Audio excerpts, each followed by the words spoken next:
Eu agradeço a Deus pelo serviço, pelo ministério de Mariana. Essa primeira igreja que nós estamos iniciando, sem muitas crianças, porque sempre tinha um local onde era bem ampla para ter escola, bíblia de férias. Já tinha escola, bíblia de férias até 350 crianças. E tudo. Era empacotado de crianças. Lembra, Emílio? Quando a gente fez lá na Margot e tudo, eu sinto falta das crianças. Mas Deus abençoando a nossa igreja e podendo ter o terreno e construir, não é, irmão José? Aí vamos ter um lugar que poderíamos fazer escola, bíblia de férias, instituto bíblico, tem tanta coisa para fazer, que somos limitados por enquanto, mas estamos orando que Deus vai providenciar o que precisamos. Amém? Amém. Amém. Seja bem-vindo, todo mundo. Tem pessoas aqui que viajaram do estado de São Paulo só para estar aqui conosco hoje à noite. Não é verdade? Isso, e também faria no retiro e tal, mas duas conselheiras é muito provável, não é? A Yara já é por muito tempo. Quantas vezes já fez? Eu nem lembro quantas vezes. Nem lembro, foram várias vezes já. Isso. Então, é uma bênção. Este ano perdemos a Mariana, que ela tem que trabalhar. Alguém tem que trabalhar, não é? Então, não é, Dona Cláudia? Também. Alguém tem que trabalhar. Deus do capital. Mas temos as servas e os servos, que é uma bênção. E eu dou graças a Deus. Sempre eu retiro, quando chega a hora do retiro, eu e Dona Suzana estamos no bagaço. Porque pessoas acham que o retiro acontece sozinho. Mas não é não. O José até cortou grama até precisava de sair para chegar na igreja e tudo. Mas é bom ter servos assim. Eu comecei a mencionar nomes, eu vou esquecer alguém, mas Deus sabe quem está trabalhando no serviço dele com um bom grado e tudo. E eu louvo Deus pelas pessoas que ele providenciou para a nossa igreja. É uma bênção. Já ouviu a expressão? Hoje é o primeiro dia do resto da sua vida. Já ouviu? Quem falou isso? Eu não sabia também. Atribuído a Charles E. Dietrich. Ainda não sei quem é, mas ele nasceu em 1903 e morreu em 1997. É uma expressão curta, carinhosa e cheia de significado. Hoje é o primeiro dia do resto da sua vida. Mas o que significa biblicamente? Já pensou? Eu nunca vi essa frase na Bíblia. Então, como é que aparece? Se é o primeiro dia, para que resta os outros dias? Já pensou? Hoje é o primeiro dia. E aí? O que vai acontecer daqui para frente? O que é o propósito de Deus para os dias que restam da sua vida? E esse que vamos falar hoje à noite, sobre o propósito de Deus. Deus não está querendo que a gente só ocupe essa terra, ir para o médico, tomar o remédio, até talvez vacina contra o coronavírus, e descansa, perde quilos e todo o resto das coisas. É assim que Deus não é o propósito de Deus simplesmente fazer isso, mas tem um propósito. O propósito é talvez um dos anseios humanos mais profundos. A pessoa que aposenta e perde aquela utilidade. Comece a sentir até mal. E a maioria acha um serviço, alguma coisa que pode fazer, porque não pode ficar à toa. Tem pessoas que já falaram comigo que tem de maneirar, tem de fazer menos. Eu falo assim, francamente, o dia que eu faço isso, pode comprar o caixão, que está chegando no fim. Que não tem jeito de ficar inútil, à toa. E essa ansiedade, muitas pessoas famosas chegaram ao topo da sua profissão, não podia melhorar nada. E depois eles falam que o sucesso não vale, não tem valor. Tem pessoas que chegam até, já tem grandes artistas e tudo, que chegou a esse ponto e suicidou-se. Eu estou pensando em atores e tudo que eu nem gostei, mas mesmo assim suicidou. Pessoas riquíssimas e tudo, tem tudo na mão, mas não vale nada. Qual é o propósito da sua vida? O que Deus quer com você? Abre nas suas Bíblias em Lucas, capítulo 12.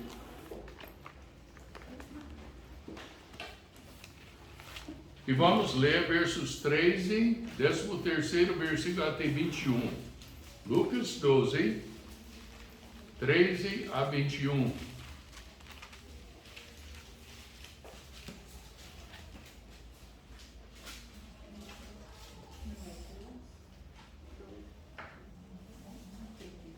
O Senhor Jesus Cristo está pregando, está avisando os discípulos antes para ficar cuidadoso sobre o ensinamento posto dos fariseus.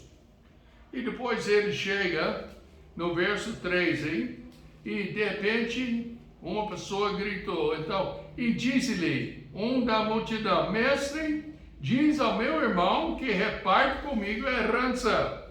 Mas ele lhe disse: Homem, quem me pôs a mim por juiz ou repartidor entre vós? E disse-lhes: Acautelai-vos e guardai-vos da avareza, porque a vida de qualquer não consiste na abundância do que possui.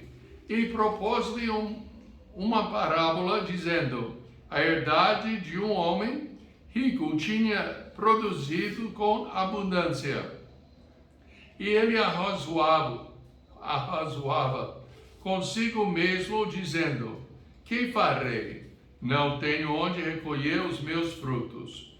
E disse: farei isto: derrubarei os meus celeiros e edificarei outros maiores, e ali recolherei todas as minhas novidades e os meus bens. E direi à minha alma: alma, tens em depósito muitos bens para muitos anos. Descansa, come, bebe e folga. Mas Deus lhe disse: louco, esta noite te pedirão a tua alma, e o que tens preparado para quem será? Assim aquele que para si ajunta tesouros e não é rico para com Deus. Vamos orar. Precioso Pai, ajuda a gente hoje à noite a entender o propósito do Senhor para as nossas vidas. Ajuda a gente a ser servos, cada pessoa ser serva, útil, servos que querem servir o Senhor, servos que são fiéis à Tua Palavra. Em nome do Senhor Jesus Cristo eu oro. Amém? Amém. Então vamos lá. Há uma necessidade mais profunda que o sucesso, que simplesmente não dá satisfação. Sucesso, já recebe galardão, recebe uma coisa ou outra e depois perde o valor. Pense sobre presentes. Minha mãe, todo ano, Natal, que comprou presente para a gente. A gente ia brincar com o presente, o primeiro dia, o segundo dia, e depois ia achar o brinquedo e tudo encostado lá. perdeu a importância e tudo. Nós ganhamos as coisas, somos bem-sucedidos, talvez ganhe um aumento em salário e tudo, mas logo perde a importância. Filósofos e psicólogos têm tentado abordar a questão do propósito eminente de cada pessoa. As pessoas perguntam, por que eu estou aqui? Qual é o propósito? Qual é a minha função aqui nessa terra? Sem chegar à resposta que sem o verdadeiro Deus não há propósito. Não é? Vamos supor, se vamos viver nessa vida só pensando em ganhar, aposentar e tudo, aí todo mundo entra naquela cidade, compra um novo lote e tudo, na cidade de quê? Dos paralelos, do cemitério. Todos nós vamos acabar lá. Então, só trabalhar para aposentar, para ficar à toa o tempo e tudo, não dá satisfação. A Bíblia afirma o propósito humano de duas maneiras. Uma maneira coletiva e uma maneira individual. Primeiro há um propósito geral para toda a humanidade. Um propósito que aplica a todos os humanos é o de conhecer e desfrutar de Deus. Deus criou a gente para ter comunhão com Ele. Já pensou por que Deus fez isso? Deus precisava de alguma coisa? Não precisava de nada. Mas Ele criou o homem para que o homem podia comungar-se com Deus. É o propósito do homem, ter comunhão com Deus. Deus não necessitava criar a humanidade, Ele nem tem necessidades, mas Ele escolheu nos criar para que pudéssemos ter comunhão com Ele mesmo. O grande pregador Charles Spurgeon escreveu assim: qual é a função principal do homem? O principal fim do homem é glorificar a Deus. E qual é o versículo da Estância e Esperança? 1 Coríntios 10:31. Que comais, que bebais ou façais outra coisa qualquer, fazei tudo para a glória de Deus. Essa é a função do homem. E também comungar com Ele por eternidade.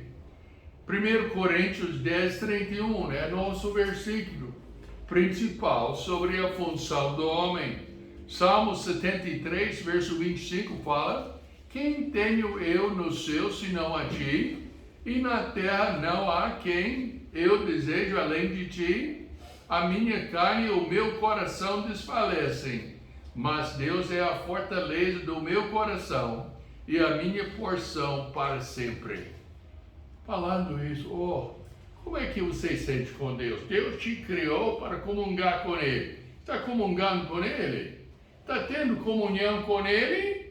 Ou Ele é uma figura, velhinho lá, deixado no canto, sem ninguém falar com Ele? Sem ninguém escutar a sabedoria dele? Não, eu falo com Deus, eu escuto Deus. Está lendo a palavra de Deus? Faz um tempinho. Como que podemos andar assim? Antes de Deus nos criar, Ele sabia que o pecado entraria no mundo. Quando Adão e Eva pecaram lá no jardim, não foi surpresa para Deus, não. Ele já sabia. Deus sabe de tudo. Ele sabia a forma, Ele sabia o que seria o resultado, Ele sabia de tudo, até a necessidade de providenciar o Redentor para pagar o pecado dessa raça humana, que a raça humana, pela fé na pessoa do Senhor Jesus Cristo, poderia se salvar. Ele sabia, não é nada. Tem muita gente que acha que Deus criou o mundo e deu errado. Adão e Eva pecaram. E aí ele expulsou e tudo e colocou eles para se governar e tudo. Deu errado. Depois ele deu a lei. Foi tudo bem. Dando a lei, Moisés e tudo, vai dar tudo certo. Deu errado. E depois ele enviou seu filho para o mundo para pregar o evangelho, para viver uma vida exemplar e morrer na cruz. Mas o mundo veja como enviou o seu filho, deu errado. Então o mundo quer descrever o Santo Deus como um fracasso, que nada dá certo. E o mundo só vai piorando. Mas é muito pelo contrário. Em Gênesis capítulo 3,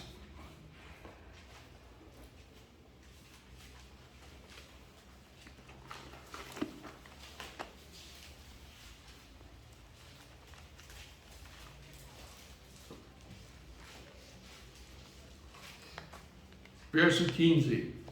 Primeira profecia sobre o Senhor Jesus Cristo, mostrando que não era fracasso.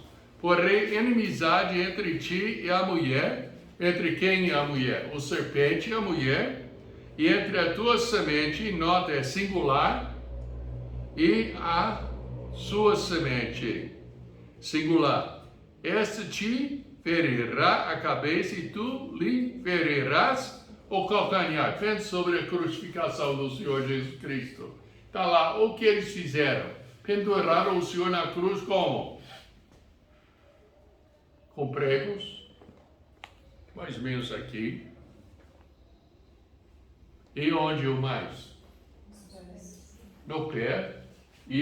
É difícil. Assim, para pegar a parte forte do pé até onde? Calcanhar. Desde o início Deus já falou, olha, meu filho vai morrer por você na cruz para pagar o seu pecado. Deus não é fracasso. Ele é bonzinho conosco. Isaías 43, verso 10 fala, vós sois as minhas testemunhas, diz o Senhor, o meu servo a quem escolhi, para que o saibais e me querais e entendais que eu sou o mesmo e que antes de mim Deus nenhum se formou e depois de mim nenhum haverá. Eu sou o Senhor e fora de mim não há Salvador. Pastor Bill, mas você está no Velho Testamento. Tudo bem. Atos 4:12. Atos 4:12 fala em nenhum outro há salvação, porque também debaixo do céu nenhum outro nome há dado entre os homens, pelo qual devamos ser salvos. O único caminho de salvação é a crença, a colocação da sua confiança no Senhor Jesus Cristo sendo Deus Salvador. É o único caminho, não tem outro. Mesmo que o mundo está sendo ensinado algo diferente. Deus falou isso a Israel, a sua nação escolhida, em Isaías 43:10. Agora também se aplica à igreja na pessoa do Senhor Jesus Cristo, Atos capítulo 4, verso 12.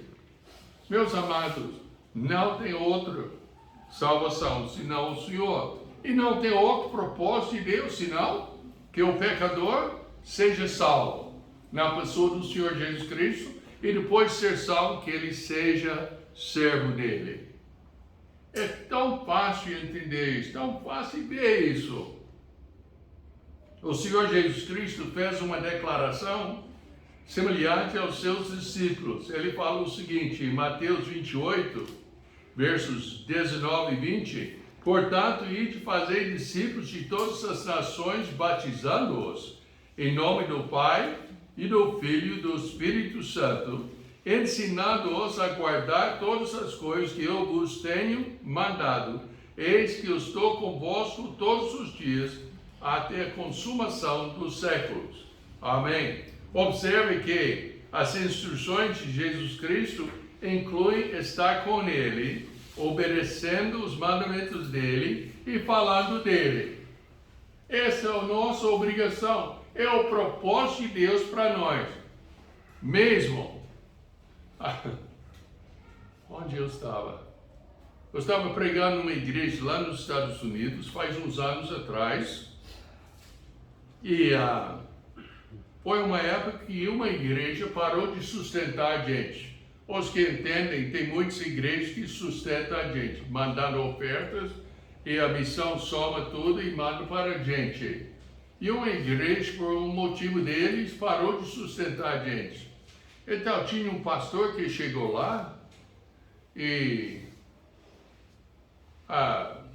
falou que a igreja dele nunca ia, mas eu estava lá, foi para os Estados Unidos, e depois desse acontecimento eu perguntei um pastor que sustenta a gente, eu falei, olha, será que quando a gente ficar velho, que vai parar de sustentar a gente? Esse foi uns anos atrás, não agora não. Ele falou comigo, pastor Bill, eu tenho certeza, mesmo se o senhor ficar na casa de velhos, sem poder de fazer nada, o senhor ainda estará falando com os outros sobre a salvação em Jesus Cristo. Nós sempre temos a utilidade, e essa utilidade está descrito em Mateus 28, versos 19 e 20, João 15, versos 1 a 17, não vamos ler isso, mas pode marcar nas suas anotações. João 15, 1 a 17, registra as instruções de Jesus sobre respeitar seu amor, tendo o fruto da justiça, obedecendo seus comandos e amando uns aos outros. Ele fala nos versos 16 e 17, você não me escolheu, mas eu escolhi vocês e nomeei para que fossem e dessem frutos e que seus frutos permanecem, para que o que quer que você peça ao Pai em meu nome, Ele pode dar a você. Vamos ler, vamos abrir. Eu traduzi essa do inglês com aquela Google Tradutor e bagunçou tudo. Vamos para João 15, versos 16 e 17.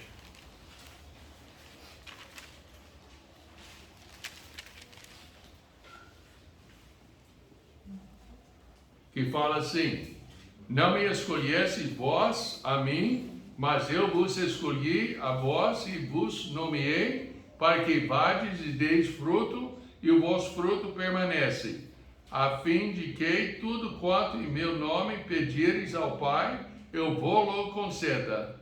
Isto vos mando, que vos ameis uns aos outros. Então, o que eu acabei de tentar de ler aí, veja o propósito dessa afirmação. Fomos escolhidos para dar fruto e ter relacionamento com o Pai. É isso que Ele quer. Então, talvez você sente que está ficando velho, como a gente, e sente que, não, mas eu não tenho valor nenhum mais. Tem valor. Tem valor mesmo. É dar fruto, falar com os outros sobre Jesus Cristo e comungar com seu Pai. Não tem melhor propósito que isso.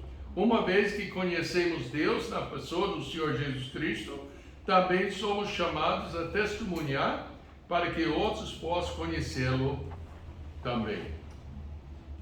Olha, essa é a nossa obrigação. Mas eu vou te falar uma coisa, além de obrigação, é uma coisa tão gostosa. É uma coisa que dá prazer de amar os outros e ajudar os outros a conhecer o Senhor como Salvador. Um propósito que se aplica individualmente. Deus também tem um propósito para as nossas vidas, para a sua vida. Efésios 2:10, nós já vimos coletivo, agora individual, porque somos feituras suas, criados em Cristo Jesus, para as boas obras, as quais Deus preparou para que andássemos nelas. Obras nunca foram mandados para fazer para ganhar salvação. Mas tendo Cristo como Salvador, Ele já coloca a gente para fazer as boas obras. Ou seja, obedecer os mandamentos de Deus. Há boas obras universais, ou seja, preparadas para cada um de nós. Como obedecendo ao Senhor Jesus Cristo, testemunhando e desfrutando das bênçãos de Deus.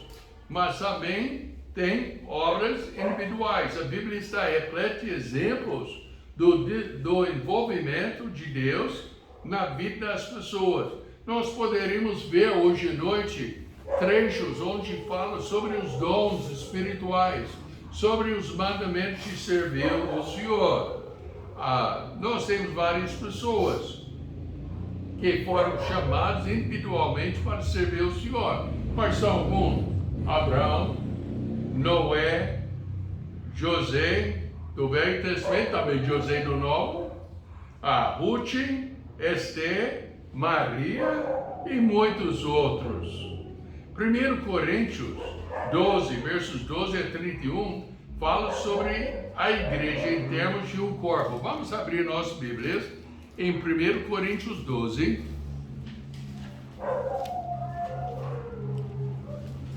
1 Coríntios 12, começando verso 12.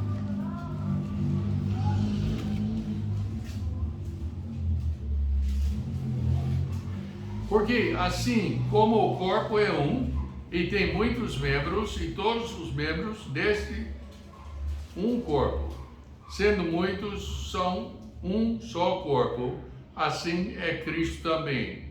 Pois todos nós fomos batizados em um Espírito, formando um corpo, quer judeus, quer gregos, quer servos, quer livres, e todos temos bebido de um Espírito, porque também no corpo não é um só membro, mas muitos. Nós temos de entender, essa igreja local é um corpo. Cada pessoa tem a sua função, tem o propósito de Deus para você atuar nessa igreja. Eu dou graças a Deus que sozinho o Lucas aprendeu a tocar violão. E toca bem, não toca? Amém. E é gostoso. Eu gosto do instrumento que não tampa a voz do povo que está cantando, mas que ajuda a gente a cantar. Aí eu dou graças a Deus que o Cláudio Van tem aquela prontidão, necessitando alguém para lhe dar a música, ele faz.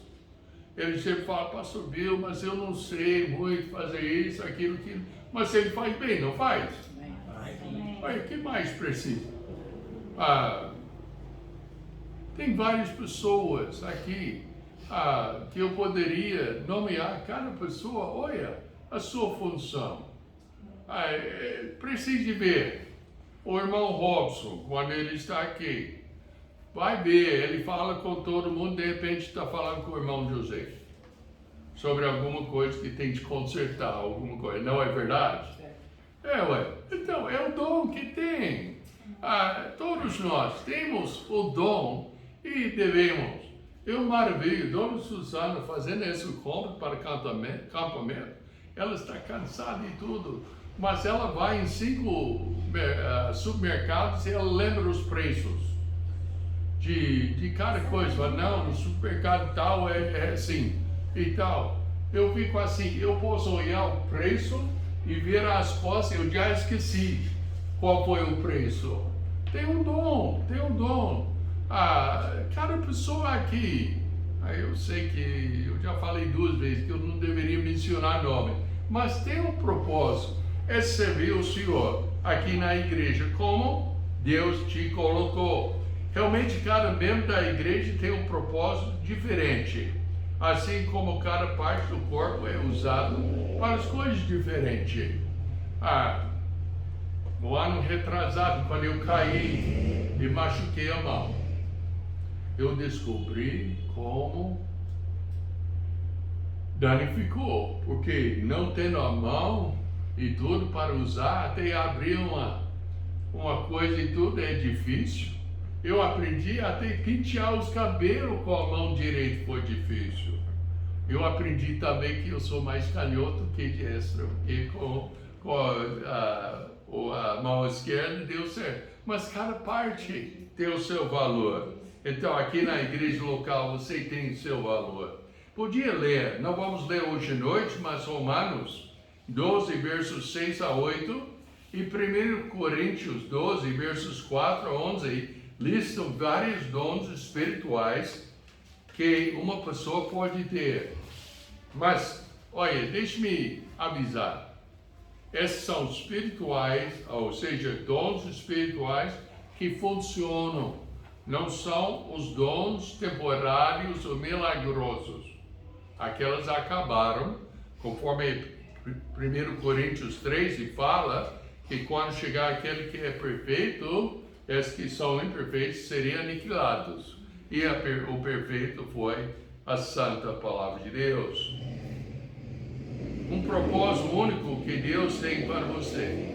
As crenças sobre os planos de Deus para as nossas vidas individuais variam.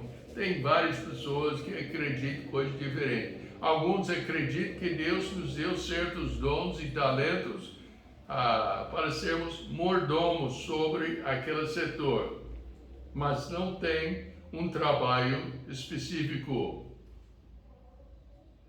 Outros acreditam que Deus tem um plano detalhado para cada momento, um aspecto da vida. Eu vi um pregador lá nos Estados Unidos, que quando ele pregou, ele falou que essa, aquilo, aquilo outro, e o diagrama que ele fez, até ele mostrou que a vontade de Deus é que a gente peca. Eu levantei e falei, está querendo dizer que um pregador? Mas não, eu peguei uma raiva. Se não tivesse respeito para os outros do ambiente, eu levantava e saía da sala. Tanto raiva que deu. Outros acreditam que tudo é deixado frouxo e faz a sua própria vontade. Mas uma coisa é certa, Deus fez um apelo a cada um de nós, que seja seu chamado geral para todos os crentes, ou dons que Ele nos deu, ou um plano mais específico. Deus tem um propósito para as vossas vidas, é servi-lo com todo o teu coração. Então, como descobrimos o propósito de Deus para nossas vidas? Existem muitas coisas que podem ser feitas. Tem no mundo teste de personalidade, teste de dons espirituais, tem várias coisas. Eu lembro no segundo grau que eu tinha que fazer um teste de profissão. Então eu fiz essa prova e tal, eu descobri que eu deveria ser homem de campo. Guarda de floresta, plantador de árvores, eu não sei lá, e tudo, e não foi tanto, mas agora temos um campamento, já pensou? E tudo. Já tem outras maneiras, olhando na palavra de Deus, lendo e tentando de fazer o que você acha que Deus queira. E a maioria das vezes você vai descobrir que esse é o meu dom, o que eu gosto de fazer.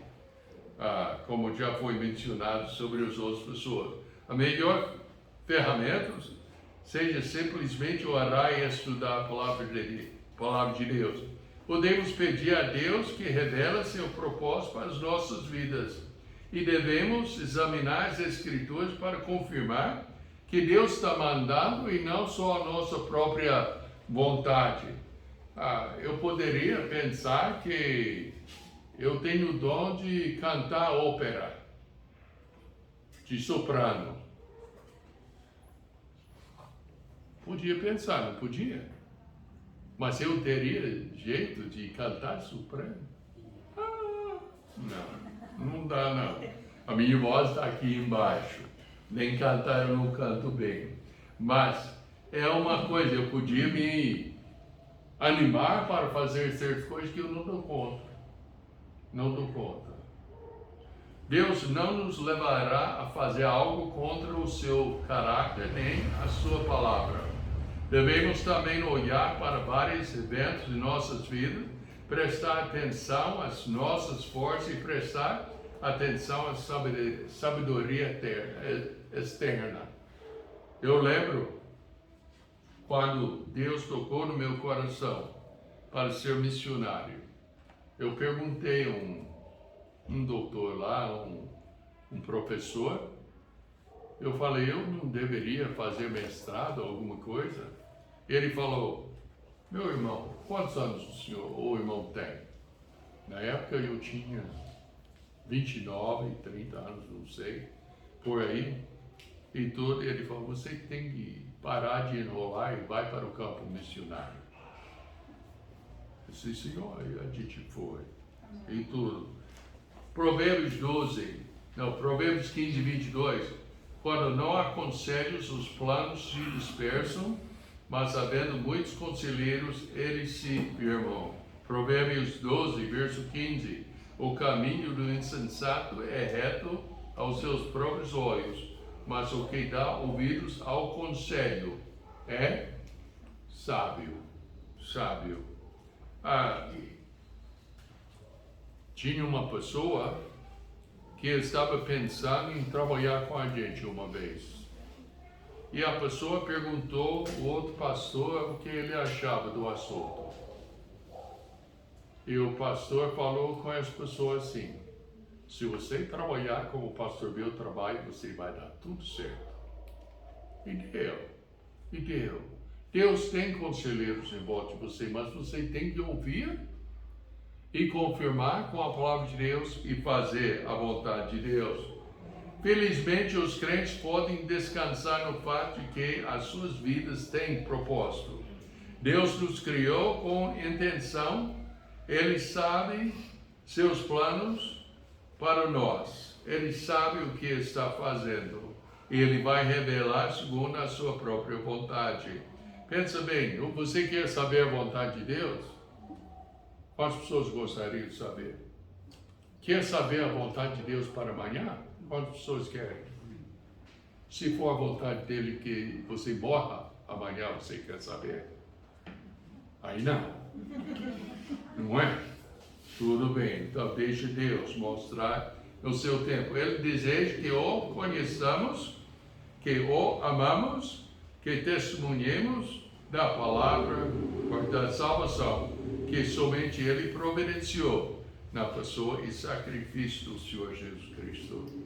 Deus está querendo que todos sejam salvos, que tenham a certeza da salvação na pessoa do Senhor Jesus Cristo. Ele deseja que vivamos nosso papel único em seu corpo, seguindo a sua vontade. Essa vontade é o propósito de Deus para você. E mais um versículo hoje à noite. Romanos 8, 28.